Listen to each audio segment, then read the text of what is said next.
Oke, terima kasih banyak. Mohon maaf ada sedikit kendala sedikit ya karena perangkat baru. Oke.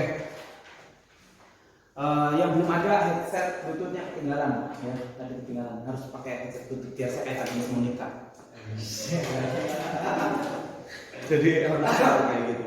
Nah, kita hari ini masuk ke materi himpunan. Spider. Ya. Himpunan dalam matematika ini adalah konsep yang paling dasar banget. Jadi kamu berbicara tentang apapun di dalam matematika itu nggak akan lari dari yang namanya himpunan. Ya, himpunan itu penting sekali, ya penting. Jadi kamu ngobrolin soal fungsi, di dalamnya ada himpunan. Kamu ngobrolin soal grafik fungsi, itu di dalamnya ada himpunan. Kamu ngobrolin soal logika matematik, di situ ada himpunan. Semuanya himpunan itu banyak sekali penerapannya dalam matematika. Ya. Himpunan dalam matematika itu digambarkan sebagai suatu wadah, awas ya, sebagai suatu wadah. Jadi kamu mengibaratkan dalam konsep yang lebih sederhana, himpunan itu adalah wadah. Wadah dari sebuah sekumpulan objek-objek yang terdefinisi objeknya itu dengan jelas. Paham ya? Jadi kalau dia tidak jelas berarti dia bukan merupakan sebuah himpunan. Contoh ya, contoh. Berarti sekumpulan mahasiswa matematika SKIP Asika. Jelas nggak itu? Jelas kan, objek-objeknya kan bisa terdefinisi, ada kalian-kalian kan di dalamnya kan? Ya. Tidak akan ada mahasiswa PBSI masuk ke situ kan, nggak bisa kan? Karena itu adalah sekumpulan objeknya berupa mahasiswa matematika STKIP ya, SIKA. Saya ganti. Sekumpulan nama gunung yang indah di Indonesia. Himpunan atau bukan? Bukan. Kenapa? Karena indah di sana itu bersifat objektif ya. Belum tentu yang kamu bilang itu indah di saya nggak indah ya, bisa jadi seperti itu, sehingga akan ada perbedaan ya. Itu berarti bukan termasuk pada suatu contoh himpunan. Nah, himpunan ya, himpunan didefinisikan atau dituliskan ini yang pertama, saya tuliskan. Dituliskan menggunakan huruf kapital.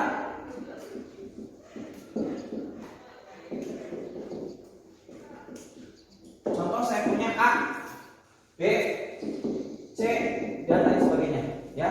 Jadi dia dilambangkan menggunakan huruf kapital, tapi anggotanya ditulis menggunakan huruf kecil.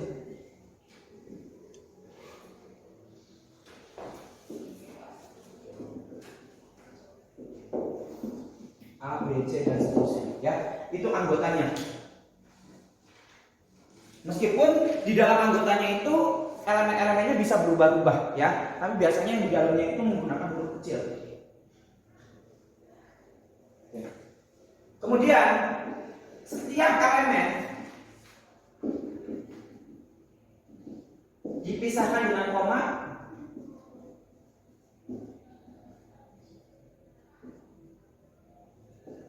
dan ditutup menggunakan huruf awal. Seperti ini contohnya ya. Saya punya sebuah contoh himpunan A 1, 2, 3, 4, 5. Ini adalah sebuah contoh himpunan ya, di mana elemennya adalah 1, 2, 3, 4, 5 dan 5 ya. Paham? Ya. Oke. Dari contoh ini ya, maka saya bisa definisikan ya anggota ya, bahwa 1 merupakan anggota dari himpunan A. Saya pahami? 2 adalah anggota dari himpunan A. Saya pahami? 6 bukan anggota himpunan A. Paham? Jadi untuk menyatakan keanggotaan suatu himpunan itu dilambangkan dengan huruf ini. Ya, seperti terbalik seperti itu, ya. Bisa dipahami? Ini untuk menyatakan dia himpunan atau bukan. Bisa dipahami? Ya. Himpunan nggak mesti anggotanya satu persatu seperti ini. Bisa juga himpunan anggotanya seperti ini. Contoh, saya punya himpunan B, ya. Dia berupa 1, 2, 3, 4, 56. Oke, saya tanya sama kamu. Berarti anggotanya siapa? 1, 2, 3, 4, 5, 6. Ini satu paket. Paham nggak? Dalam himpunan dia terpisahkan dalam satu koma di sini. Ini menyatakan bahwa anggotanya berarti ini. Bisa dipahami? Jadi keanggotaannya nggak mesti satu elemen doang. Paham nggak? Elemennya itu nggak mesti satu objek doang ya, tapi bisa terdiri dari beberapa objek. Bisa dipahami? Contoh, apakah satu anggota dari B? Bukan. Ya, sip. Karena harusnya 1 dan 2 adalah anggota dari B. Bisa dipahami? Ya, itu adalah makna dari himpunan. Jadi kamu memaknai paling dasar sekali himpunan. Ya. Jadi ketika bentuknya yang lain-lain, oh ini tetap himpunan. Karena himpunan itu adalah sekumpulan. Bisa dipahami? Ya. Menyatakan keanggotaannya dia menggunakan X seperti ini. Ya.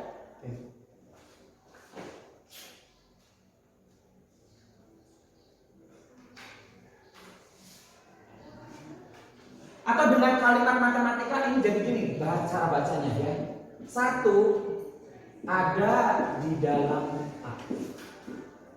Atau 1 anggota dari A ya, bisa dinyatakan juga dalam kalimat matematika yang lain itu dia menggunakan bahasa bahwa 1 ada di dalam A. Ya. Karena A-nya merupakan himpunan.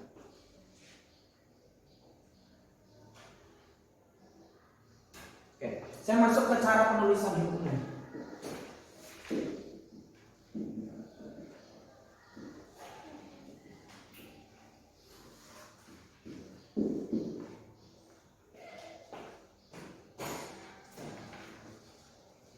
Saya nggak terlalu suka kalau ngajar matematika menggunakan PPT ya. Jadi mohon maaf kalau saya harus notet-notet ya.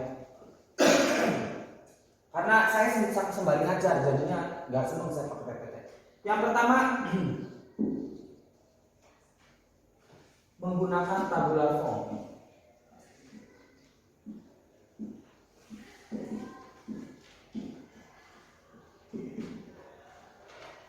Atau roster method.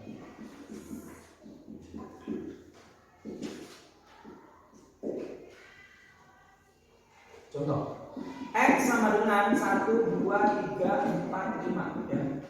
Jadi ini dinamakan cara penulisan seperti ini. Ya oke, ini himpunan X. Cara penulisan seperti ini namanya cara penulisan roster method atau tabular form. Ya, ini cara penulisannya seperti ini. Ya, jadi cara penulisan yang biasa kita gunakan itu dia menggunakan roster method atau tabular form. Ya, oke. Yang kedua,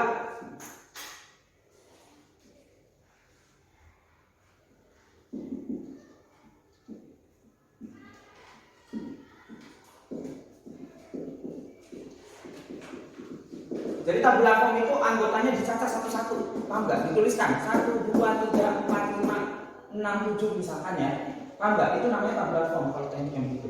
Yang kedua menggunakan cara deskriptif, dijelaskan. Contoh, himpunan X adalah bilangan asli yang kurang dari 5. Jadi dia menggunakan kalimat ya untuk menyatakan anggotanya, paham nggak? Ya, jadi penulisannya menggunakan kalimat ini Pak, ini himpunan. Yes, ini himpunan. Paham ya? Tapi penggambaran anggotanya menggunakan kalimat deskriptif. Paham? Ya. Nah, berarti bilangan asli yang kurang dari 5 itu siapa? 4, 3, 2, 1. Bisa dipahami? Ya.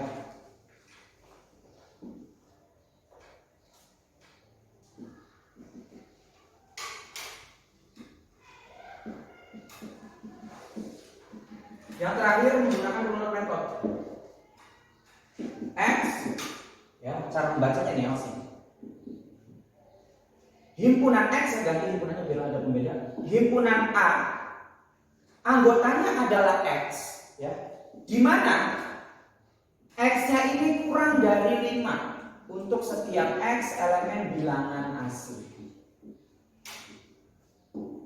Ya, ini cara bacanya. Anggota A adalah X ya, di mana jadi kalimat ini menyatakan di mana ya, di mana X kurang dari 5 ya untuk X elemen bilangan asli. Jadi kamu cara bacanya begini, kamu sebagai calon guru matematika kalau nggak bisa baca ini keterlaluan. Ya makanya saya ajarin. Anggota dari A itu adalah X. Awas nih, dia langsung sini, ini nih anggotanya.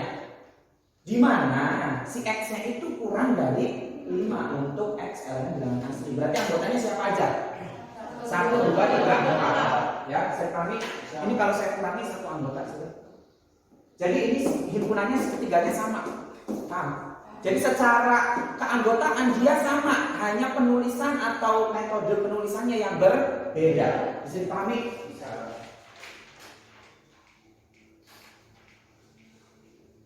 Nanti nyatetnya boleh kamu nyatet di akhir, jadi di menggunakan foto, ya. Jadi biar di foto aja. Kalau nyatet biar cepet, ya. Karena saya tipe kalau aja lebih cepet. Pertanyaan dulu, silakan tanya. Ayo. Masih pagi, udah dikasih sarapan yang himpunan. Enak. Saya belum sarapannya himpunan.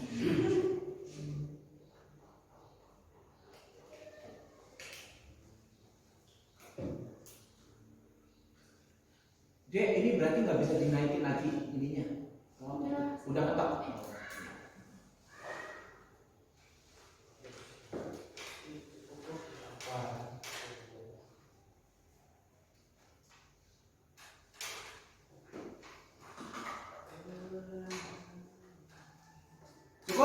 Cukup? Ada pertanyaan dulu? Ayo semangat. Pertanyaan ada? Belum ya, masih gampang lah Pak, ini masih saya. Iyalah, harus gitu. Harus pede jadi orang itu. Ya, kamu jadi guru berdiri di sini harus pede. Ya. Jangan sampai kelihatan banget kalau kita nggak menguasai itu, jangan sampai kelihatan. Itu pintarnya guru. Tapi nggak apa-apa kalau kamu nantangin saya. Oke.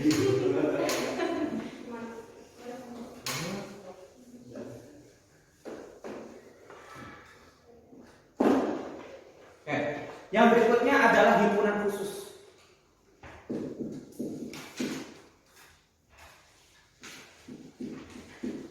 Awas ya substitusinya biar kamu tadi paham ya. Tadi cara penulisan himpunan ya harus ngerti. Yang pertama himpunan kosong.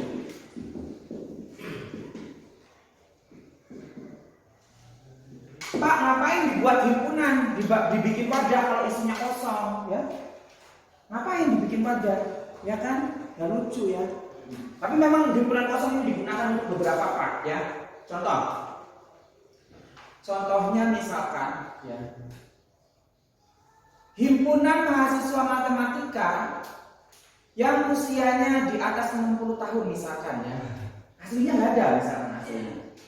Jadi kan artinya himpunannya dibuat tapi nggak ada isinya kan? Nggak ada isinya. Ya, tapi himpunan tetap dibuat. Dia merupakan suatu himpunan yang tidak memiliki anggota.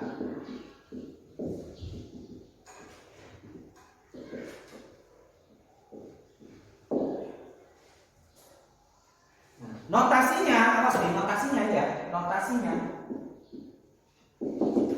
begini. Jadi huruf awal kosong aja, ya. Atau seperti itu, ya. Jadi huruf 0 disilang, 0 disilang, ya.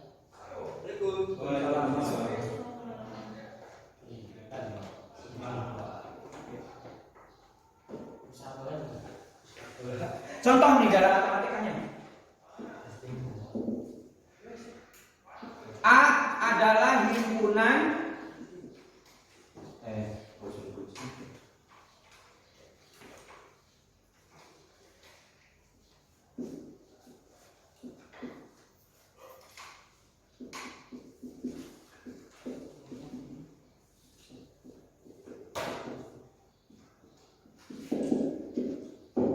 himpunan A adalah bilangan prima genap, ya, yang lebih dari 3. Ada nggak bilangan prima genap yang lebih dari 3? Bilangan prima itu apa aja?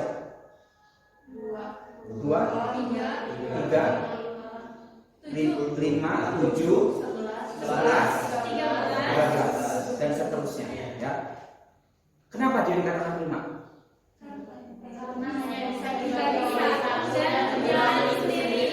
Saya tanya, satu kenapa bukan prima? Satu kan bisa dibagi satu, bisa dibagi bilangan itu sendiri kan? Satu juga kan bilangan itu sendirinya. Kenapa dia bukan prima? Karena faktornya cuma satu. Jadi definisi yang kamu pahami itu tentang bilangan prima kurang sedikit. Bilangan prima itu adalah bilangan yang memiliki dua faktor. Awas ya, ada kalimat itunya dulu. Di mana ya faktornya itu adalah satu dan bilangan itu sendiri. Bisa dipahami? Ya, sehingga kalau kalimat kamu tadi yang pertama dia bisa dibagi satu dan bilangan itu sendiri, satu juga berarti kan bisa kan? Nah, satu gagal masuk itu karena bilangan prima faktornya ada dua. Paham? Satu dan bilangan itu sendiri. Bisa dipahami? Ya, itu alasannya. Contoh lagi, B adalah Y, ya. Anggota B adalah Y, di mana Y kuadrat sama dengan 4, ya. Untuk Y kuadrat segini. Y kuadrat kurang dari 0. Untuk X elemen bilangan T, untuk Y bilangan asli. Ada nggak? Nggak ada. Kenapa? Bilangan dari satu kuadrat pasti lebih dari itu. Oke, saya ganti. Bilangan negatif. Ada anggotanya? Ada. Siapa?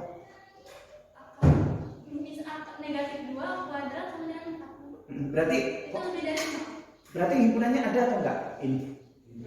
Tidak ada, karena mau dipasang Y berapapun, senegatif apapun, karena dikuadratkan akan menjadi selalu positif. Bisa dipahami? Ya, sehingga Y kuadrat kurang dari 0 ini tidak ada Y yang mampu memenuhi. Paham enggak? Tidak ada Y yang mampu memenuhi. Bisa dipahami? Ya, ini adalah contoh himpunan kosong. Jadi si B ini kalau dinyatakan dengan tabular form itu jadinya begini gitu. Bisa dipahami? Ya. Ini ada kalimat kekhususan dari himpunan kosong. Himpunan kosong adalah himpunan bagian dari setiap himpunan. Nanti ini di penggunaannya nanti kalau kita sudah masuk ke himpunan bagian, ya, ke subset, ya. Jadi ini cuma sifatnya saya kenalkan dulu bahwa himpunan kosong itu merupakan himpunan bagian daripada seluruh himpunan apapun.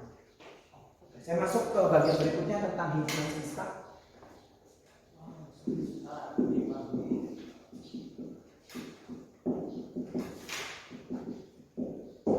Mungkin kamu beberapa yang baru dengar ya. Himpunan semesta itu yang mana? Sebetulnya ini himpunan sering kamu tuliskan pada diagram Venn, ya. Ini itu yang begini. Ini ada tulisan S kan? Nah, itu adalah himpunan semesta, dia menyatakan himpunan semesta, ya. Sering dipakai sama kamu sebenarnya, tapi nggak tahu maknanya mungkin.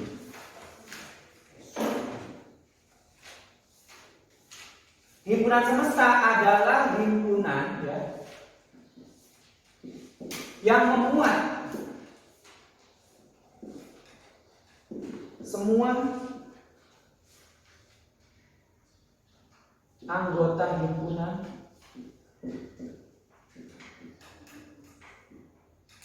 yang sedang dibicarakan.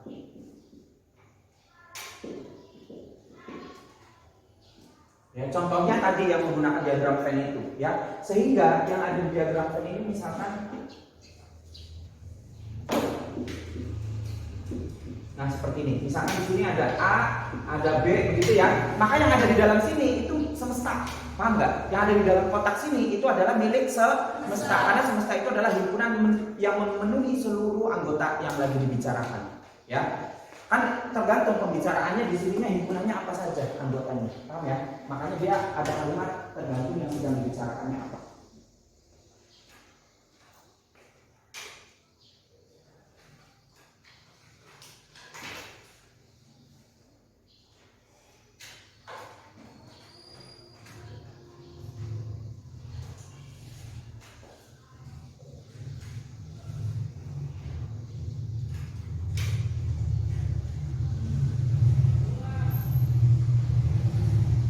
Lanjut kita ke himpunan kuasa.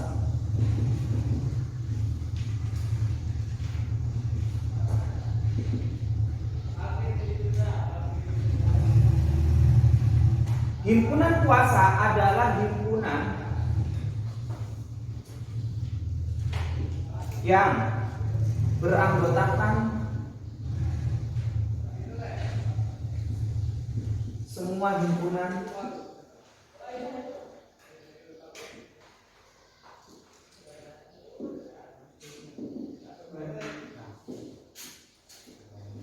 nih, perhatikan. Himpunan kuasa adalah himpunan yang beranggotakan semua himpunan bagian dari suatu himpunan. Contoh, ya.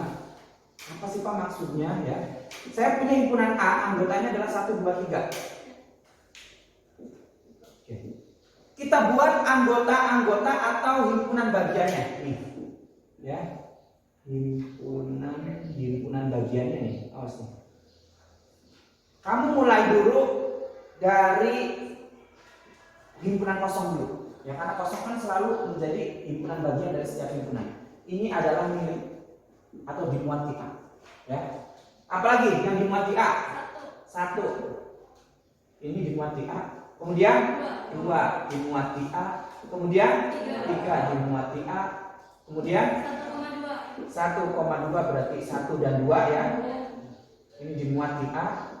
Ini kalimatnya begini dimuat. Kemudian 2 dan 3 dimuat di A, terus 1 dan 3 ini juga dimuat di A, terus 1, 2, 3 ini juga dimuat di A. Bisa dipahami?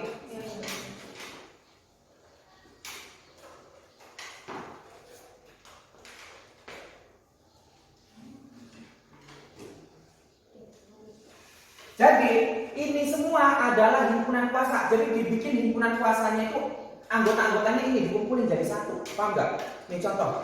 Jadinya gini, notasi himpunan kuasa itu kan himpunannya A kan, berarti 2 pangkat A. Jadi gitu. Ya, itu notasi himpunan kuasa itu 2 tergantung apa nama himpunannya. Kalau himpunannya X berarti 2 pangkat X. Bisa dipahami? Maka himpunan kuasa itu dia isinya anggotanya adalah himpunan kosong, kemudian himpunan 1, kemudian himpunan 2, himpunan 3, dan seterusnya sampai dengan himpunan 1, 2, 3. Jadi himpunan kuasa itu adalah himpunan yang anggotanya himpunan lagi. Paham gak sih? Ya. Jadi anggotanya itu himpunan lagi. Itu namanya himpunan kuasa. Bisa dipahami?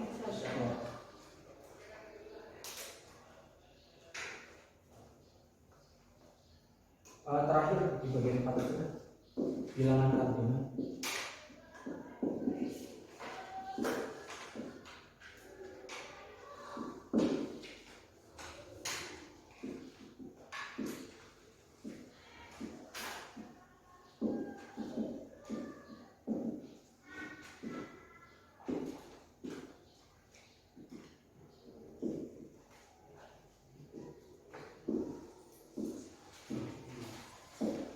Jadi bilangan kardinal itu adalah bilangan yang menyatakan banyaknya anggota dalam suatu himpunan. Bisa dipahami? Contoh banyaknya himpunan A ada berapa? Anggotanya? 3. Bisa dipahami? Ya. Banyaknya anggota himpunan kuasa dari A 1, 2, 3, 4. Ya ini aja hitung 1, 2, 3, 4, 8. Bisa dipahami? Ya. Oke.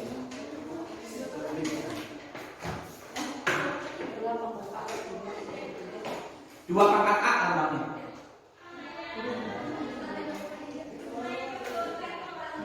Dua di sana notasi ya, jadi akan selalu 2. Yang berubah-ubah adalah nama himpunannya, ya.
sini? Ada Pak. Apa? Kalau gini gimana Pak? Di sebelah sana aja. Ini Pak. Oh. Kalau ini Kalau super mana Pak? dalamnya 0. Iya. Nah, oke. Ininya pakai perawan. Kak, ini pakai perawan Kak? Siap. Ya, ini begini. Oke. Ini bukan kosong bukan? Bukan. Bukan. Kenapa? Ada ada Nah, 0 itu dinyatakan sebagai anggota himpunannya, sehingga dia bukan himpunan kosong. Ya, jadi 0-nya itu anggotanya, paham? Ya makanya himpunan kosong notasinya cuma 2. Ini kalau nggak ini, paham? Itu menyatakan bahwa anggota himpunannya berarti kok 0 nggak ada, ya. Yang ini juga kosong, gitu. Kalau ada 0 di dalamnya itu bukan bermakna dia menjadi kosong, karena di dalam matematika 0 kosong ya, biasa kamu ngomongnya kosong, itu bukan kosong tapi 0. Ya, jadi kamu sekarang mulai diubah cara ngomongnya, ya. Kalau ngomong nomor HP kan biasa gitu ya, 081 ya, sekarang diganti 081. Oke? Ya, karena dalam matematika kosong itu berarti tidak memiliki anggota, ya. Kosong itu berarti kosong gitu, nggak ada objek, paham? Ya. Karena 0 itu 0 gitu, penamaan ya, penamaan 0. Oke, saya lanjut ke relasi antar himpunan.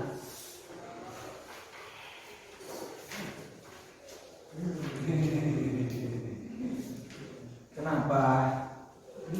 Masih jogging ini belum.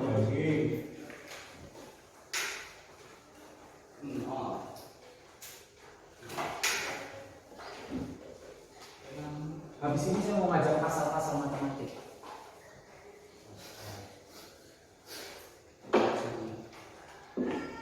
Mahasiswanya saya suruh jogging dulu.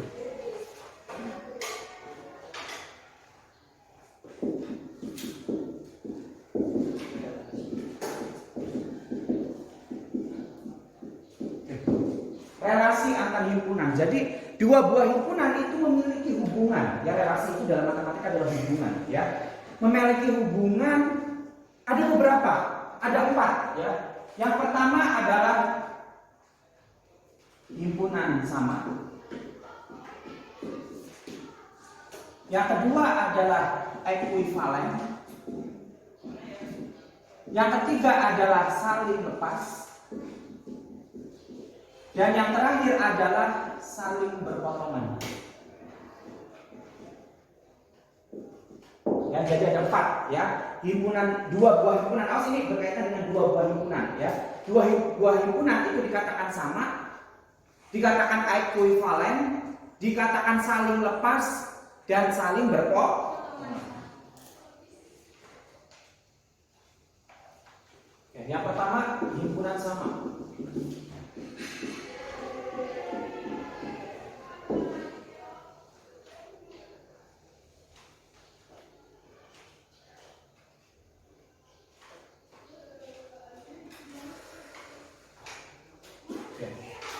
Dua buah himpunan dikatakan sama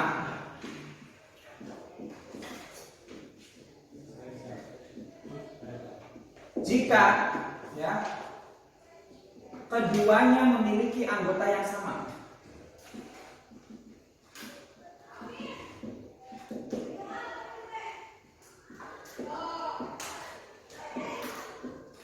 Contoh, misalkan saya A punya A, B, C, D ya. Dan saya punya himpunan B adalah ABCD juga. Ini dikatakan sama, ya.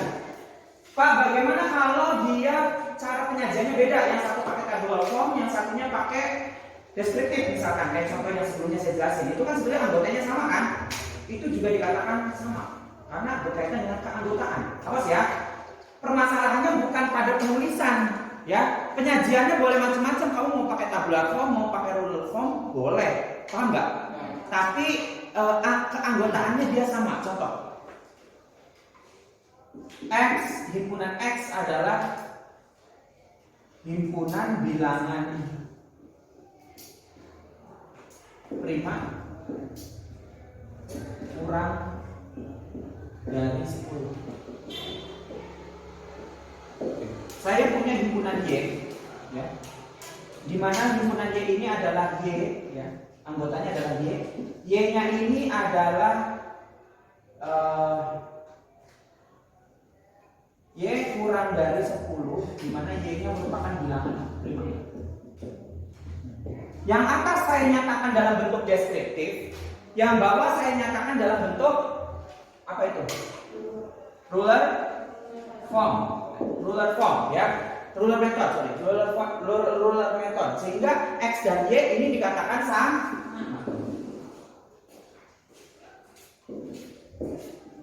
Bisa dipahami? Ya. Jadi meskipun penulisannya berbeda, maknanya tetap sama.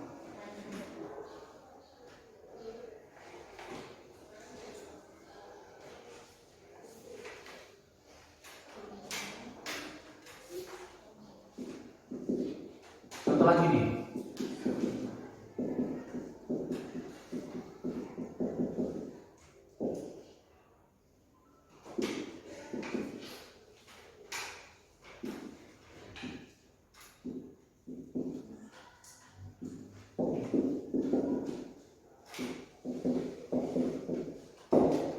Apa hubungan X, Y, dan Z?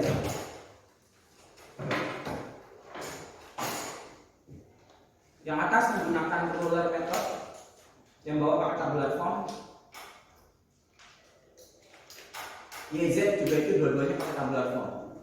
Oke, YZ dulu deh. Y dan Z dia himpunannya sama atau enggak? Enggak. Kenapa? Karena anggotanya ada 3 yang Z. Oke. Dalam himpunan ya, satu buah objek hanya diwakili satu saja. Paham enggak? Jadi penulisan pada Z 3 di sana itu tidak perlu. Paham? Dia maknanya tetap anggotanya adalah 3 dan 2. Bisa dipahami ya? Ya, dalam himpunan. Kecuali barisan. Kalau barisan dalam matematik itu boleh dia seenaknya sendiri. Paham nggak? Mau 0, 1, min 1, 2, min 3, min 3, min 3, min 3 juga boleh kalau barisan. Paham? Tapi kalau matematika satu buah objek hanya diwakili oleh satu elemen. Paham ya? Objeknya sama-sama 3, Pak. Ya udah berarti itu satu saja yang ditulisnya. Paham? Ya. Itu seperti itu aturan main dalam himpunan. Dan biasanya kalau dia dibentuk dalam tabular form itu penulisannya dari yang kecil